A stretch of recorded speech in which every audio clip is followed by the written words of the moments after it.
Everything that happens under white supremacy happens for a reason. Nothing happens in isolation.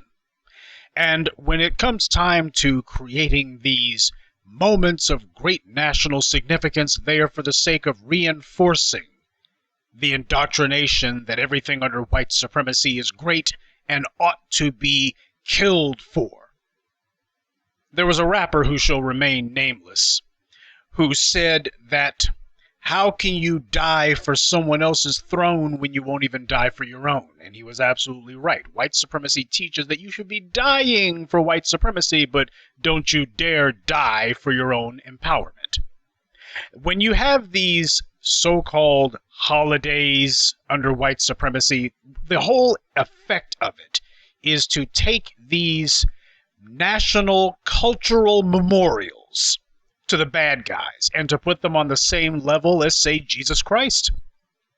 The banks close and there's no garbage picked up on that day.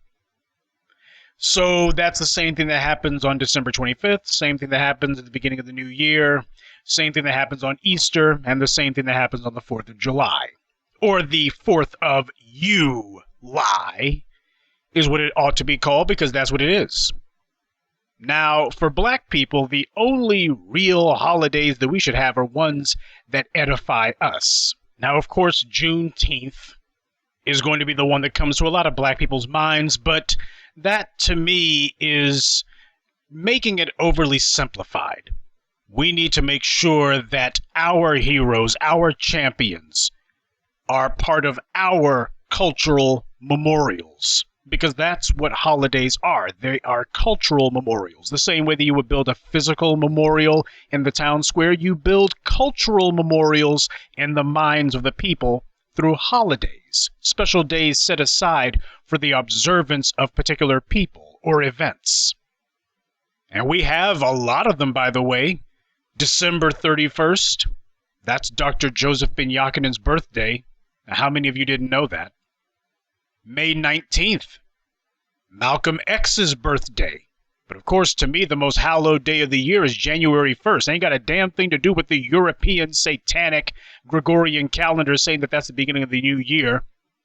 All other cultures understand that the new year begins with the spring because that's when the earth in their area is coming back to life. But the European has everything ass backwards and inside out. He has no idea up is down and down is up for him, so he gets it all wrong. He values killing and death, so to him the beginning of the new year is in the middle of the dead winter. But January 1st is the birth date of the Grand Master Teacher himself, Dr. John Henrik Clarke. See, these are real holidays that black people should memorialize. January 26th, Ivan Van Sertima's birthday. January 12th, the birth date of the warrior scholar par excellence, Khalid Abdul Muhammad. See, January should be a holy month for those of us who are into black empowerment, for those of us who got our heads on straight. January should be a holy month for us because of how many of our great men and women of moment were born, came into the world during that period. But July 4th, what should that be to us? Just a reminder that the war to derail, dethrone, and overthrow white supremacy still continues. It should be a date that rekindles the fire to tear down this wicked white system. That's what July 4th ought to be to us. Now, what I'm going to do is I'm going to start off with how Frederick Douglass addressed July 4th over 150 years ago, just to remind you how ain't a damn thing changed. Allow me to begin. Fellow citizens, pardon me, allow me to ask, why am I called upon to speak here today? What have I, or those I represent, to do with your national independence? Are the great principles of political freedom and of natural justice embodied in that Declaration of Independence extended to us? And am I, therefore, called upon to bring our humble offering to the national altar, and to confess the benefits and express devout gratitude for the blessings resulting from your independence to us? I am not included within the pale of this glorious anniversary. Your high independence only reveals the immeasurable distance between us. The blessings in which you this day rejoice are not enjoyed in common. The rich inheritance of justice, liberty, prosperity, and independence bequeathed by your fathers is shared by you, not by me. The sunlight that brought life and healing to you has brought stripes and death to me. This 4th of July is yours, not mine. You may rejoice. I must mourn. To drag a man in fetters into the grand illuminated temple of liberty and call upon him to join you in joyous anthems were inhuman mockery and sacrilegious irony. Do you mean, citizens, to mock me by asking me to speak today? What, to the American slave, is your 4th of July? I answer, a day that reveals to him, more than all other days of the year, the gross injustice and cruelty to which he is a constant victim.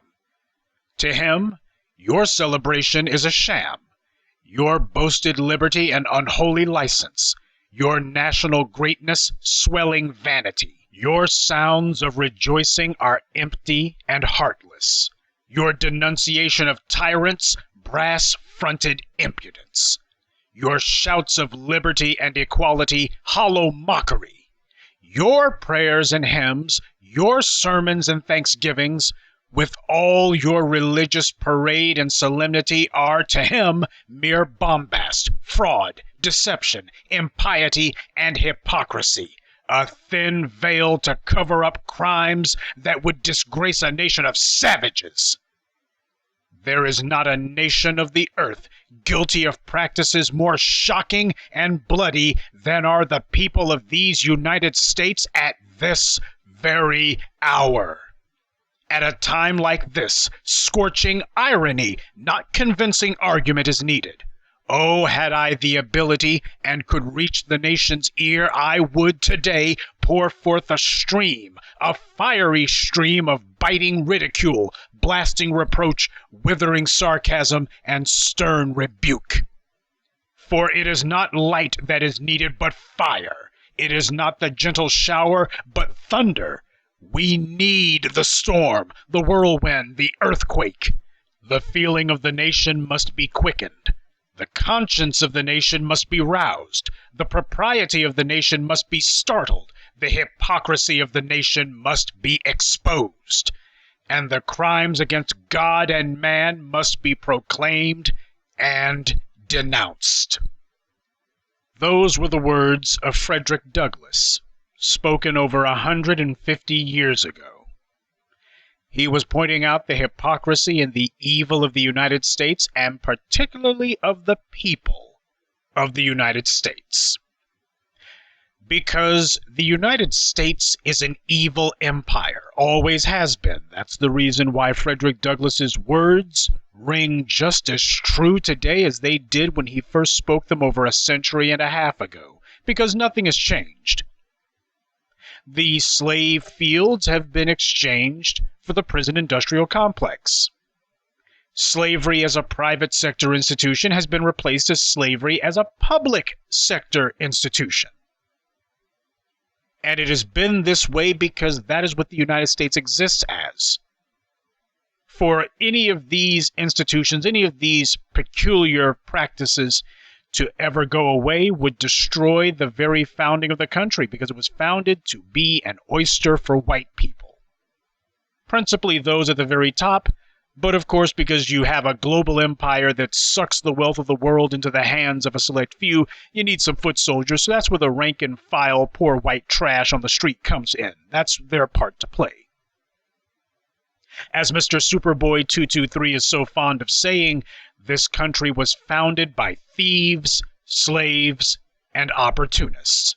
And at no time is this putrid reality more sickeningly obvious than now, on this day. White people demand that black people celebrate their holidays. That's mind control. That is coercion. That's slavery. Celebrate the hell what? That these good white people can kill with impunity, oppress with impunity, rob the riches of the planet with impunity, because that's what they're demanding that you celebrate. They get to trample every standard of law, justice, and decency with total impunity, and then turn around, pat themselves on the back, and brag about how such good people they are afterwards. A favorite talking point used by white supremacists and their surrogates is to say that the U.S. is the country everyone's trying to get into. Well, that denies one fundamental historical and human reality. First of all, it's a gross exaggeration. Chinese are trying to get into Japan, Koreans want into China, Slavs and Poles want into Western Europe, Britain in particular, North Africans want into Southern Europe, but it's not for these places' values. That's not what's bringing the people there. The people coming there could care less about whatever alleged ideals these countries have. That's part of the reason why immigration is such a sticking point in these societies and so controversial. The political opportunists in these countries tell lies like that about, well, they are here because only our values have created the prosperity that we have that so much of the world envies. It wasn't America's values that created its wealth. It was the stolen labor of the African that did it. That's what amassed America's wealth. That's what the people are interested in, the resources that have been hoarded in these lands. The G8 countries are rich because they monopolized much of the world's resources. Mexican migration has always been a huge problem for the United States in a number of ways. But the last 25 years or so after the passage of NAFTA, the steady stream of Mexicans breaking into the U.S. became a full-fledged tsunami. Now, why did Mexicans go from steadily flowing into the country to rushing in? Because American corporations, particularly agribusiness concerns, put the peasant farmers, the campesinos down south, out of business, among other nasty effects of NAFTA. So, a lot of the flotsam and jetsam were coming north for the resources that were no longer south. The Romans, by the way, duplicated the same thing in their day, as did the Greeks and others, so to brag that people want into a place that has amassed resources doesn't mean that it's such a good place, or that it's because it's such a wonderful, awesome, unique place. It's because they're the thieves that ran off with everything. But it's been lies like these that have served as a kind of ethno-political pep talk for the white majority. And these lies have been repeated since before the country's founding. It's a perennial lie that the European has always used. What has the United States given to the world? I mean that seriously. What has the United States given to the world that wasn't previously there before? Was it the Industrial Revolution? No. It was Britain that gave that to the world before the United States was established, by the way. The U.S. wants to brag mostly that it's America's values that it gives to the world, bragging about democracy. By the way, Britain would do the same thing. Britain calls itself the mother of democracies, when in fact they are the mother of global dictatorships. They took freedom away. They didn't bring it anywhere. But even the good white folks in the U.S. have to admit that the United States was founded by slave owners and genocidal killers. Men who raped and killed and enslaved untold millions without a pang of remorse. And their country that they founded reflects their degenerate character. Worse than that, they not only showed no remorse, they reveled in their barbarity. Francis Scott Key wrote the national anthem, and he himself, as I detailed here on this channel, was an unrepentant slave owner. In fact, slavery was so precious to Francis Scott Key that that animal made certain to enshrine praise for slavery into the very verses of the Star-Spangled Banner, which white people demand that black people stand and put their hands over their hearts and weep tears for. A song that celebrates how no slave can escape his bondage, that praises the enslavement and the dehumanization and slaughter of black people. I'm supposed to stand for that? You can go to hell. And I'm not particularly picky about who sends you there. Have you ever wondered why it is that the European demands that there be all sorts of noise made and all sorts of displays of spectacular fireworks during their holidays? It's because of the fact that it's a psychological technique. You have certain days, and only those days, when you have to make an unholy clamor, an unholy racket. And of course, this is done to make sure that people are not able to escape it. You're not able to have any moment's peace because of the fact that there's all of this noise going on. That's a psychological technique. Torturers use it on people who they have put into prison cells as a means to psychologically break them down. But of course, the use of fire is also equally important, if not more so. Did you know that during the 1930s, when the Nazis would have their little rallies, they would often, at night, have their little Nazi marching bands complete with fire-lit torches walking through the streets of Berlin? They would make sure to make noise so that when people would come to their windows, they would see just this stream of fire, which is just men with torches. But you know, at night, especially without street lamps, they didn't have too many of those in Berlin at that time, especially in many areas of the city. You would have just at night this river of fire coursing through the street in front of your home. And it would be accompanied by unholy noise. That's a psychological technique. And the Europeans have been doing it since the days of the Romans. The Scandinavians would do the same thing back when they were stealing slaves from Britain, quiet as it's kept. See, they don't talk about slavery over there. How the hell are they going to teach the world about freedom when all they've ever known is slavery and to enslave? Though that's not to say that white people are wrong when they claim that the U.S.'s egalitarian values have indeed inspired the world, but the lie is when they try to attribute this moral exceptionalism to white people, to the white majority. American egalitarianism, American liberty, American freedom are in fact African American egalitarianism and liberty and freedom. These were the black man's gifts to the world from this wicked country. But then again, the European, since he had stolen everything else from the African, he would decide to go ahead and steal this as well. Let's get this on the record. Whatever moral exceptionalism the U.S. is seen to have is attributable only to the black man and the black woman in the U.S.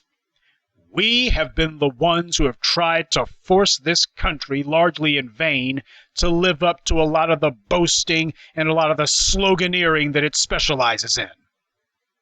The story of this wicked white land can best be described as this: a struggle by the black man and black woman to force the most powerful country in the history of the world to behave with even a shred of decency, and the struggle of the white majority to resist this progress. Anytime white America has tried to credit white men with making America great, they immediately have to apologize for all the crimes that these same white men committed. They don't even get a chance to praise their so-called heroes without having to apologize for them. What kind of heroes are these? There are a lot of words that can describe the great men of white America, but the one term that can never be attributed to any of them is moral. And without morality, a man cannot claim to be any higher than a beast. A man who kills to protect himself is merely a man. A man who kills to protect those who are being threatened is a hero. But a man who kills merely so that he can take what others have, he is worse than a thief. He is lower than a dog. So, what do you call men like George Washington and Thomas Jefferson and Benjamin Franklin and John Hancock, who were slave owners and who used their unique place in history to declare that all men were created equal, and then write a constitution that boldly declared that black men were only 3/5 human. A better question would be, what do you call those who praise and laud such failures like this? This fundamental hypocrisy is an indelible stain that this sick country cannot wash away nor cover up, and we will not allow it. They have sought to live in a lie their entire putrid existence on the world stage, and we represent the light of truth that will not allow them to hide under all of their slogans and self-congratulatory rhetoric. Because the greatest sin of all is not on the founders of this wicked country, but on their white countrymen who deny their crimes to this day and try to praise them regardless. They know exactly what type of animals the founders of the U.S. were, and they adore them for it. Because these white people have barely had to do anything for their place in the world. The slave owners and genocidal lunatics carved out these guarantees for them, and for that the white majority is grateful. That's why America, the United States, represents a special place in the hearts of white people worldwide. It represents the idea that you can have a free lunch, so long as you make innocent people pay for it. The white majority tried to build a society in Europe and predictably failed. They tried to build prosperity for themselves in Europe, and that failed. So now here was a place where the prosperity would be stolen from the blacks and redistributed to the whites. And make no mistake, that is what they're so hot and bothered happy about. Point out a state of injustice, and you will readily be able to find a gang of immoral scum who are willing to tell any number of lies in order to prop it up. Immorality needs 10 times as many defenders as justice does in order to stand. They need one to be the deep pockets, giving some measure of tangible benefits to those who collaborate with the lie. They need one to be a loudmouth liar, supplying the flimsy rhetoric to justify all of this immorality, and then the other 8 people act as the mob, playing along with this savage sham. There was a reason why Frederick Douglass specifically condemned the people of the United States in his now classic repudiation of this evil empire. It is the white majority who has benefited from the labor and effort of others in this land.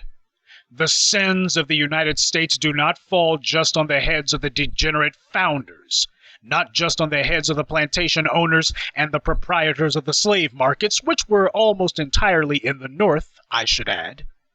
Not even the captains of industry who used slavery to build their power and who to this day benefit from the oceans of innocent blood that they shed. The sin falls on the white majority, the rank and file who since time immemorial have taken perverted glee in bathing in all that innocent blood, who lifted barely a finger to earn their daily bread, who saw the free ride that their kin were getting over here, and they wanted to get in on this demonic scam. Free land was what the tribal chieftains of Europe offered to their own knuckle-dragging, hairy-kneed, ignorant masses. Except, of course, the land wasn't free at all.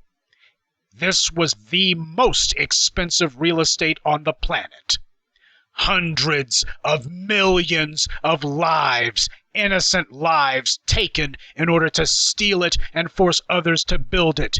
There's no amount of money that has ever existed that would be able to even begin to properly compensate for the blood debt owed to those whose lives and freedom was stolen by the white invaders of this continent. And so the white man didn't even try to compensate. Worse than that, he denied owing anything for his hundreds of years of theft and slaughter. And he then mocked the suffering and death of people far better than themselves.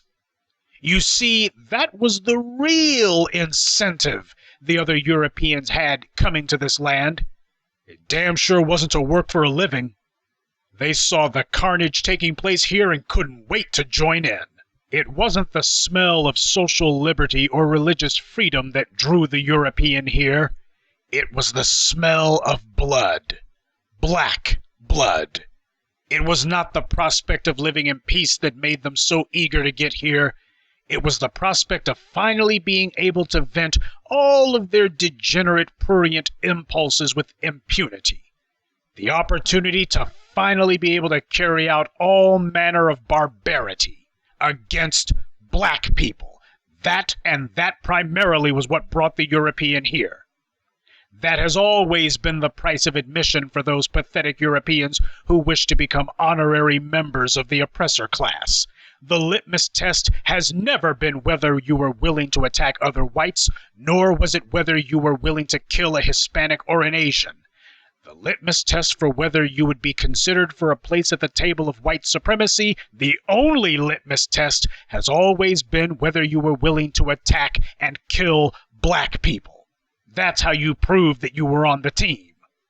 Neither the Irish emigre, nor the German peasant, nor the later cast-off dregs of Greece, Italy, or Poland were any sort of champion of morality, not even for one another. Can you name the German American who spoke out for his other European brethren who were being discriminated against, as they called it when they were in these lands originally?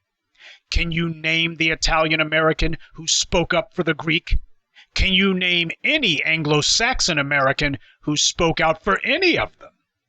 The idea of recognizing the common humanity of others is a totally alien concept to them. They showed no recognition for the humanity of their own kin back in Europe, and they got even worse when they came here. The African never required a Declaration of the Rights of Man, nor a Magna Carta. He didn't need anyone to write it down for him or to convince him of others' humanity, because that fundamental truth was already a part of the African's character. It has never been a part of the Europeans, however.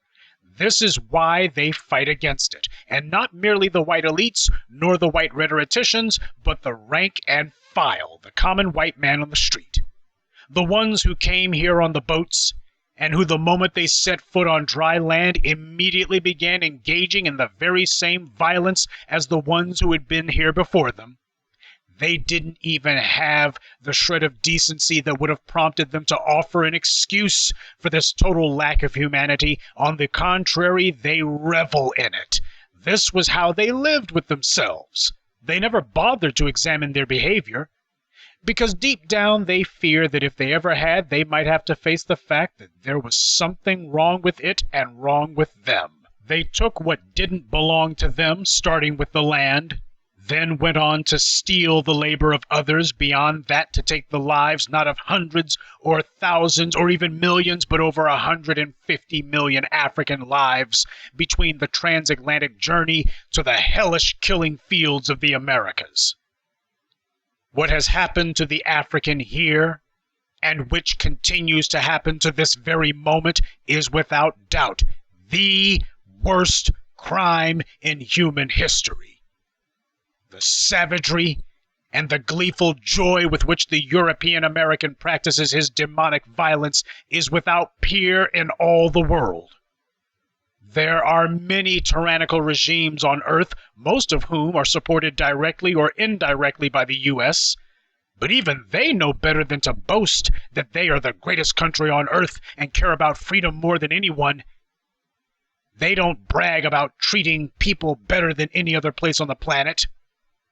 The European in America has institutionalized his racism and used all manner of apparatus to protect and sanctify it. In the past, he used the pastor's pulpit because that was the best place to reinforce white supremacy to the masses.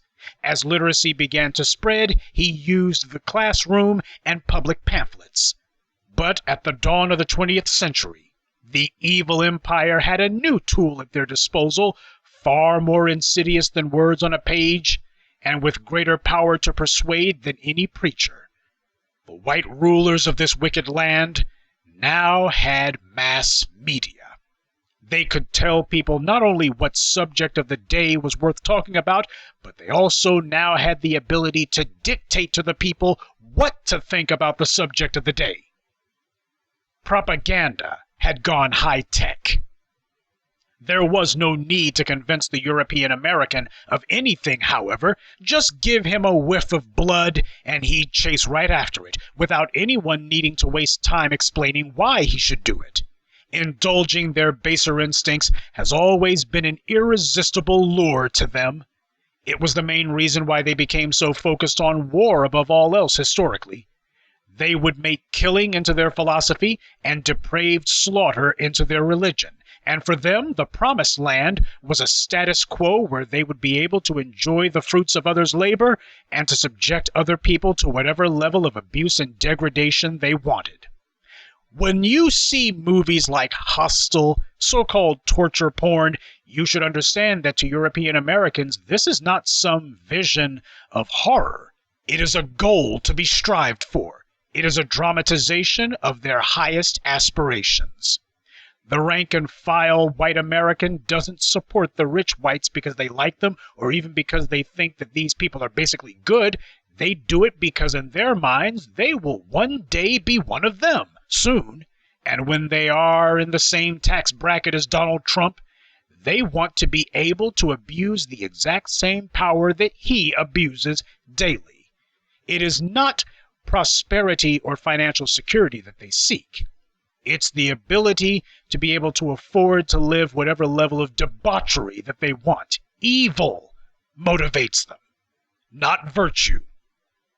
And the idea of being able to be one of the elites, this is the carrot on a stick, the base lie that the rich white elites have sold to their ignorant brethren since the caves.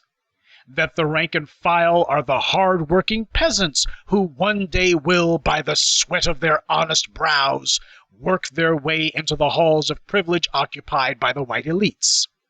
It never dawned on any of them, though, that this was a pack of lies after all. If working hard was the way to a life of idle wealth, then how come the rich white elites never lifted a finger in their lives? They spent their entire existences hanging out and goofing off.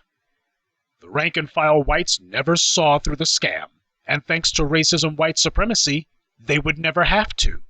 The white elites duplicated the same in-crowd, out-crowd dynamic that existed among whites, only this time they exported this dynamic to being one between the honorary members of the oppressor class and the blacks. Poor whites would get a couple of nickels to rub together, but the devil's bargain that they all had to sign on to was that the black man had to be held down, and that they would have to become accomplices in the greatest crime in history. That they all had to agree to this. They had to agree to become part of a racialist pyramid scheme. And they were excruciatingly aware that their position in the world was entirely dependent on making sure that those at the bottom stayed there, no matter what it took. Not merely that those at the bottom never rose to the top, but to make sure those at the bottom never rose at all.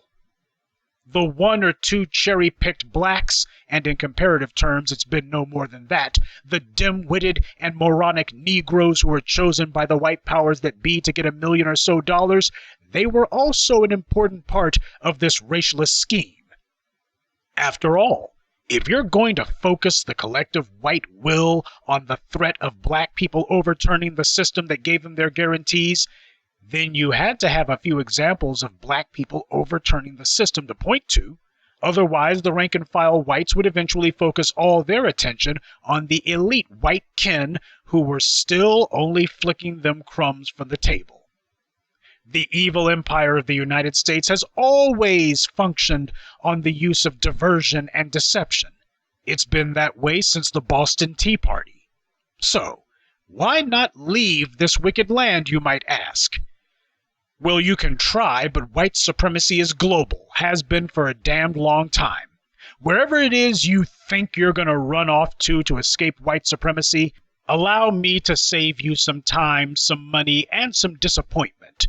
White supremacy is global, and hence wherever you think you're running off to, it's already beaten you there, and it's been in charge for a damned long time.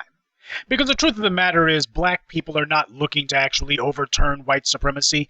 We're trying to figure out if we can escape it, and if all else fails, can we at least find a comfortable place under white supremacy? The African gave the world the very concept of justice, and yet we have been so robbed of spirit and abdicated our own manhood to the point now where we are fully willing to allow the world to be swallowed whole by white injustice and remain there. We are not motivated to fight white supremacy, nor to avenge the sacred blood of our forefathers and foremothers. Instead, we're just trying to find a safe place to hide. Well, no such place exists. The African gave the world the concept of fighting for the restoration of justice, and now a challenge greater than any other stands before him. And we will not shrink from this fight. We stand, and we make our stand here. And we do so because white supremacy owes us a blood debt. And it is a debt that will not go unpaid. I spit upon the traditions, the founding, the institutions, and the heroes of this sick country. Unity is a fraud in the United States. The people who say it can barely do so with a straight face. And until this wicked white system has been brought not merely to its knees, but crushed to dust, we will not stop fighting, and we will not quit the battlefield until we stand alone victorious. To this day, the white majority still repeat the same old lies about how the U.S. is a beacon of freedom to the world, and at the same time are constantly pointing out who they intend to bomb to hell next. It's a self-fulfilling proposition. If the world needs the U.S.'s power to make the world safe for democracy, then the natural question that follows is, well, who is trying to make the world unsafe for democracy? And not surprisingly, white supremacy has their laundry list of just who it might be. It is not about fighting some enemy. It is about justifying what white supremacy has done for its place in the world. The last and only time North America was ever invaded was in the 15th century when the Europeans overran the place. Since then, no one has had the wealth, the logistical means, or the military power to force themselves on the U.S. And yet, this secure place, with a powerful army and two vast oceans to defend it, makes it logistically impossible to bring enough men to overrun it, and yet it has a military more powerful than the next 10 nations combined. That is not an army of self-defense. That is an army of empire, whose purpose is to amass enough force to make sure that it freezes the world the way that it is, and to guarantee that no one has the ability to unfreeze it. And all empires require an internal enemy or underclass in order to guide and mislead the rank and file into supporting the empire. You can go all the way back to the Romans with that particular con, from the slave revolt led by Spartacus to the revolt by Boudica. Praise the underdog while you beat him down for his insolence. You trick the oppressed into thinking that you can have some scant measure of recognition and admiration for your suffering, when in truth the only thing the oppressor seeks to do is to make his soldier class more immune and hardened to the clear humanity of those that they subjugate and kill. That is what Dr. John Henrik Clarke stated as the evil genius of Europe. See, any fool can con his serf class into fighting savages or inhuman brutes or any other group who they've defined outside of the human family, but when you are able to present the enemy as being intelligent, courageous, and valorous, hell, even moral, and then you are able to get your armed thugs to ignore all of his basic humanity regardless and kill him with savagery, then you have truly achieved a rare state of evil. It is not that the white majority doesn't see that what they're doing is wrong. It's that they don't care. And at this moment in the world, the planet is in the sick grip of white supremacy, and it falls to the black man and the black woman to pry their satanic fingers from the world.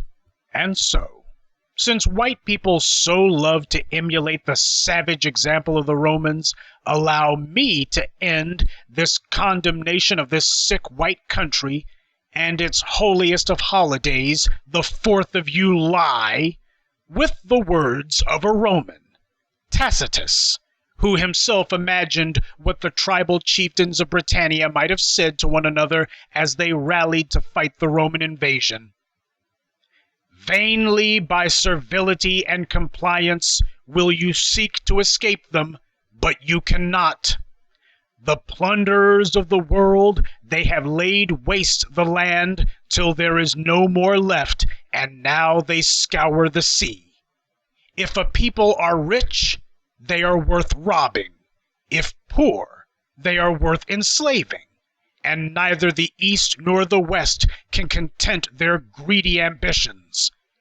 They are the only men in all the world whose lust of conquest makes them find in wealth and in poverty equally tempting baits.